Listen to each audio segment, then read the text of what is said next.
নদিয়া জেলার করিমপুর ৭৮ ও করিমপুর ৭৭ দুটি মিলে মোট করিমপুর ২ নম্বর ব্লক থেকে ৬,০০০ জন লোকজন যাওয়ার পরিকল্পনা নিয়েছেন।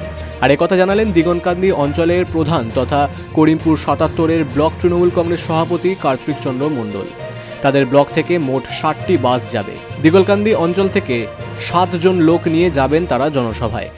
কিন্তু আমরা অর্থ অভাবে নিয়ে যেতে পারছি না, তো একটা ৬০ সিটের গাড়ি মহিলাদের আমরা করে দিয়েছি, মহিলারা সেই গাড়িতে যাবে। তার কারণ এই সাম্প্রদায়িক বিজেপির বিরুদ্ধে মানুষ সোচ্চার। বাংলার নেত্রী মমতা বন্দ্যোপাধ্যায় এই সাম্প্রদায়িককে জায়গা দেবে না। বাংলা মাটি মমতা বন্দ্যোপাধ্যায় যেভাবে সুরাহা করছে, মানুষের পাশে দাঁড়িয়েছে, এটা ভারতবর্ষে বিরল। তার কারণ আপনারা দেখতেই পাচ্ছেন টিভি চ্যানেলে সব কিছুতে ফার্স্ট ভারতবর্ষের মান উজ্জ্বল করছে বাংলার মুখ্যমন্ত্রী মমতা বন্দ্যোপাধ্যায়। এর মধ্যে তাদের প্রাধান্য হচ্ছে উল্লেখযোগ্য মহিলাদের জন্য 4টি বাস। মুখ্যমন্ত্রী তথা মমতা বন্দ্যোপাধ্যায়ের জনসভায় তারা যাবেন এবং মমতা বন্দ্যোপাধ্যায়ের উন্নয়নের কথা শুনবেন এবং ওই অঞ্চলে মহিলাদের স্বনির্ভর ও অনেক উন্নতি করেছেন তাদের সরকারের প্রকল্প দিয়ে, তাই তারা মুখ্যমন্ত্রী মমতা বন্দ্যোপাধ্যায়ের বার্তা শুনতে যাবেন।